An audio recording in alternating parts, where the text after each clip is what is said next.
This one might get me in trouble, at least with my sister, because she's always a little bit wary about what I'm going to put on this podcast. But today, we're going to talk about diversity.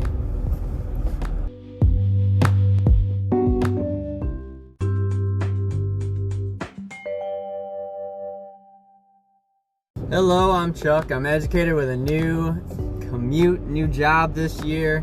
And this new podcast, which was started with me trying to figure out what I was going to do with all this extra time in the car, like 5 times extra time in the car every single day. And you are riding shotgun on today's Drive Time Diary. Thanks for being here. If you have not subscribed on Spotify or Apple Podcasts yet, please hit that button. I can know you're here and I can interact with you better and know what you want to think about maybe along with me. I do talk about the demographics sometimes on this podcast, and the demographics are trending a little more male and a little more younger, less age than they were last time we really talked about this, which is I think maybe a month ago.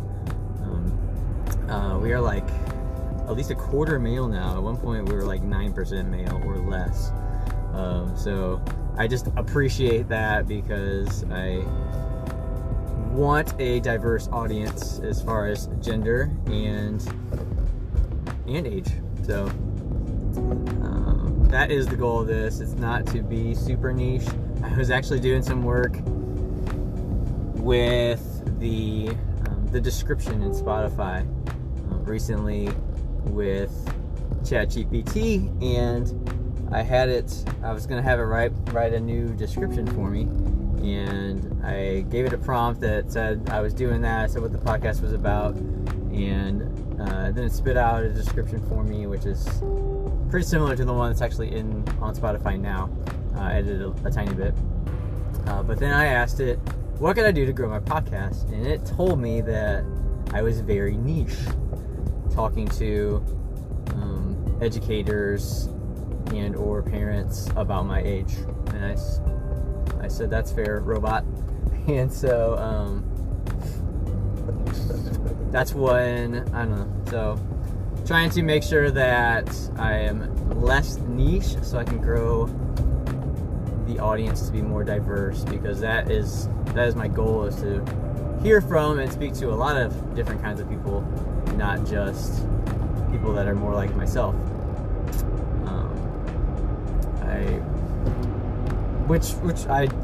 Talking about the demographics of this podcast now actually goes right into what I said I was going to talk about: diversity. We had our first DEI training of the year. If you don't know what DEI stands for, that is the HR buzzword these days for diversity, equity, and inclusion. And actually, a special school district here in St. Louis County also adds accessibility. So it's DEIA, which I also appreciate, because when the staff in the room actually assessed ourselves on how we felt about implementing or having conversations about diversity, equity, inclusion, and accessibility, I think that was probably the lowest ranked on our own self-assessment, is accessibility and how we talk about it and what we do for it. So that'll be another in this little series that I'm starting about DEIA. But today we're going to talk about diversity, and this is really all I want to say in this 40-year-old white guy's guide to DEIA. Is just that I just want to tell this story about diversity and the discussion that people have about it. This might just be the way that white people talk about it, but I think it's at least education more in general, which is also pretty white. But anyway, before I got my first classroom, I was subbing everywhere I could in the St. Louis area. And I subbed in a district up in North St. Louis County that was predominantly African American. I subbed out in St. Charles County, actually, at like 3 different school districts out there. And I subbed at a school district that is closer to Midwest County, but also some people also call it North County. When I was growing up, we played this district in the Suburban Conference North. So I always thought about it as North County, but they're kind of trying to rebrand themselves also. And nowadays, it'd be with the West St. Louis County Schools. Anyway, so I was subbing in this school in North St. Louis County. This district, it was one of the middle schools.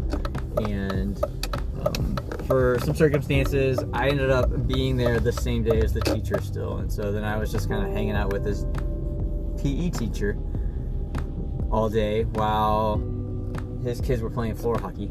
And in this room, so I told him about how I subbed at another district further north that's predominantly African American,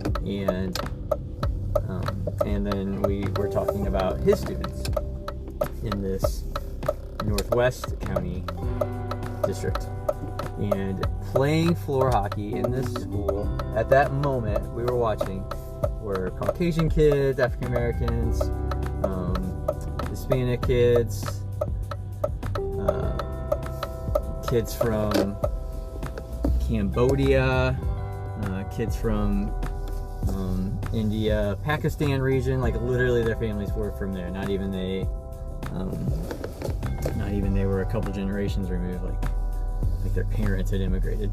So kids from like all over the world were playing floor hockey in this gym. And the teacher asked me about, quote, the diversity in this other school district that he knew was African American also. He asked me about how diverse it was, I think was the way he said it. And what he meant, and what I know, I really hope that our conversation is moving past this, but what he meant was, how many black and brown children do you have in the schools that you sub in up there? And I think that's a lot of where we stop when we think about diversity. And that piece is super important given the United States racial history. But it's not the only piece. It's not the only kind of diversity. And we did talk about that on Friday, and I was glad to talk about that because I think in White Guy's Guide to Diversity, Equity, and Inclusion and Accessibility, that's where I can empathize with anyone also, is that we all have many different kinds of diversity. It does not just mean whiteness or lack thereof, quote unquote. And so this PE teacher with a straight face was shocked that I thought that his class and his school was more diverse than the school that I subbed in a lot also, that was predominantly African American, because it was there were like 2% Asian according to the breakdown, if you ask the state, and another like 2% Hispanic maybe in that school, and maybe no more than 10% Caucasian. It was mostly African Americans, and I told him that, and he was just shocked that his school was more diverse. And so just the kernel I want to leave with you is that when we talk about diversity, it's so important to think not just black/white, and not even racial, although that is a really important one, because oftentimes that gets rolled into culture. And I think culture is more often even the things that we are butting up against when we have what we think is racial tension. I think it's more often cultural differences that we aren't accounting for, and we're talking past each other and not listening to. So that's all I want to say for this one. I've been trying to keep these a tiny bit shorter instead of going 20 minutes, and this is about 10. So, and I'm sitting in the parking lot, and it's time to go teach. So I'll see you on the next drive. My name's Chuck. Catch me on the X at Chuck C. Baker, or Instagram at Drive Time Diary, or at Mr. C. Baker for Math. Thanks for being shotgun on this episode, and I'll see you on the next drive.